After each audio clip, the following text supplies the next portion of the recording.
Hmm, oke.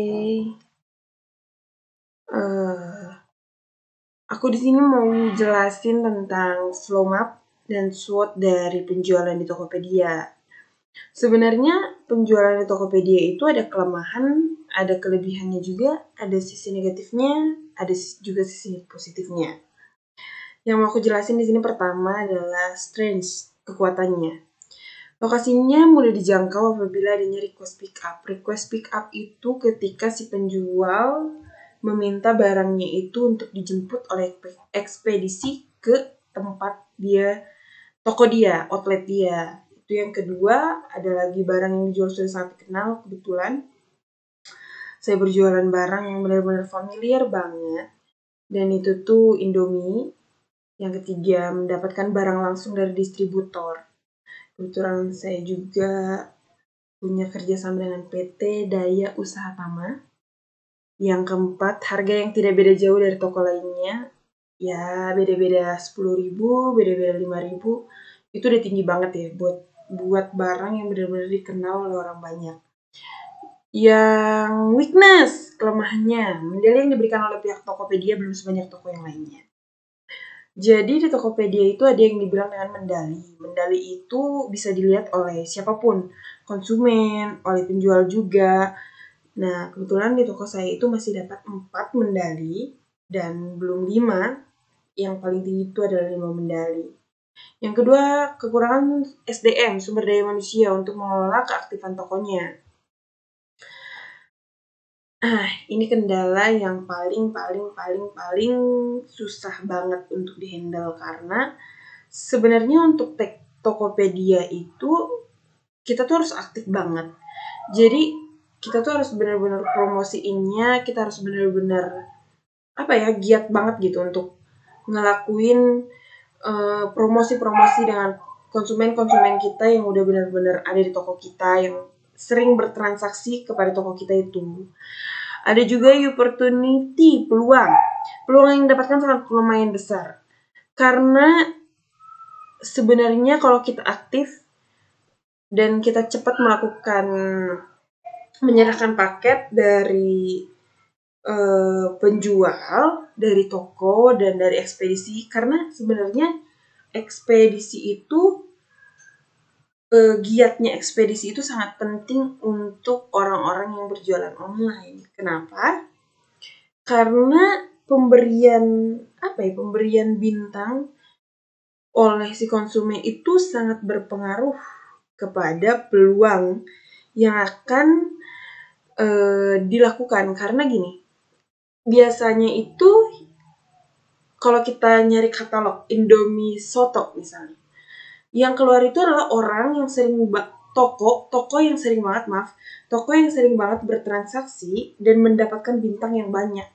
Dan itu benar-benar yang komen-komen si konsumennya tuh yang benar-benar positif gitu. Yang kedua, banyaknya para konsumen yang memesan barang dari kota besar. Kalau saya, ada Indomie yang paling gemar banget nih. Orang tuh gemar banget untuk mesin Indominya. Nah, saya nggak tahu sih ya, tapi kalau di daerah Bandung mungkin itu nggak terlalu familiar. Tapi biasanya yang mesen barang ini tuh orang-orang yang dari kota besar, orang-orang yang dari jauh lah dari Pulau Jawa, kayak Kalimantan, Riau, Jambi. Namanya Indomie goreng cabai hijau. Nah itu tuh bener-bener laku sih kalau di toko saya. Dan yang terakhir ada treat ancaman. Banyaknya penipuan berupa payment itu tuh kayak ada sekarang pay later ya, kayak gitu-gitulah ya. Dan orang-orang yang benar-benar melakukan spam chat ke seller benar-benar seperti intrik-intrik untuk penipuan. Adanya official store yang menjual di bawah harga. Saya pernah nemuin itu. Ada official store yang dia udah benar-benar jadi official store dan dia jual barang itu di bawah harga. Oke, jadi sebenarnya ada sisi positifnya, ada sisi negatifnya. Cuman kalau kita nggak mulai dari sekarang, kita punya ide tapi kita nggak mulai itu sama aja. Jadi kita harus berusaha coba untuk mulai. Namanya setiap pekerjaan, namanya setiap usaha pasti ada risikonya.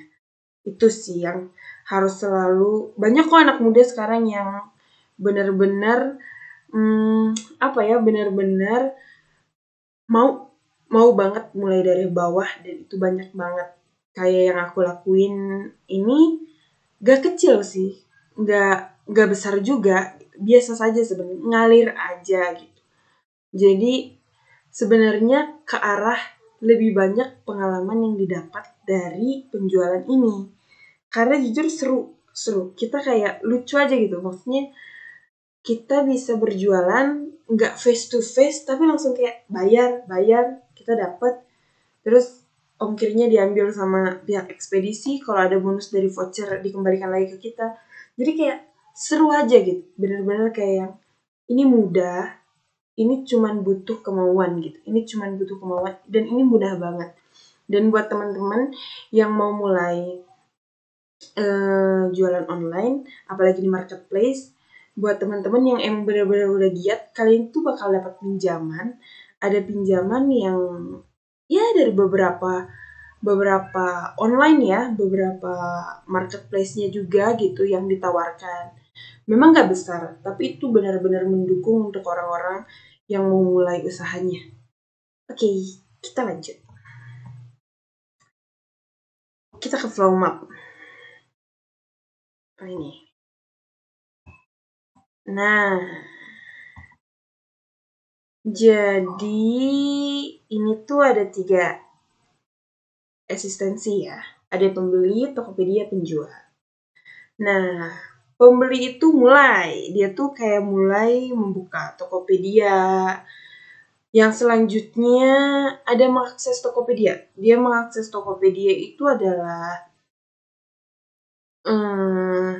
pekerjaan komputer ya. Pekerjaan komputer, lalu dia memilih menu Indomie, katalognya. Kalau dia jadi beli itu ke bawah mengisi identitas, tapi kalau dia tidak jadi beli, ya terus saja memilih katalog. Mengisi identitas, baru dikonfirmasi pesanan, lalu dimonitor oleh Tokopedia yang akan muncul juga di pembeli dan akan muncul juga di Tokopedia. Nah, si pesanan ini dikonfirmasi penjualannya oleh Tokopedia. Akan ada laporan data yang dikirim ke si penjual berupa email dan berupa SMS dan berupa pemberitahuan dari aplikasi Tokopedia Seller bahwa ada orang nih yang mesen Indomie nih. Nah, baru si seller menyiapkan Indominya, lalu kita masuk ke packing, input pengiriman data. Nah, sebenarnya input pengiriman data ini ada 2 ya. Kalau yang aku tangkap, ada pick up, ada 3 deh. Ada 3 kalau nggak salah ya. Ada pick up, ada COD, ada kita mengantarkan langsung ke counternya, ke counter ekspedisinya, itu sih ya. Lalu paket diserahkan ke ekspedisi. Ya, paket diserahkan ke ekspedisi, lalu Indomie diterima, kembali lagi ya. Indomie diterima oleh si pembeli. Nah, lalu di sini selesai. Ini sebenarnya lebih menjelaskan bahwa cara-cara berjualan di Tokopedia itu sistemnya kayak gimana sih? Caranya gimana sih? Kayak gitu, teman-teman. Semoga video ini bermanfaat buat Ibu Wahyu. Terima kasih sudah membimbing, membuat saya lebih mengerti apa itu flow map, apa itu kegunaan dari setiap simbol-simbol ini. Terima kasih banyak dan sampai jumpa.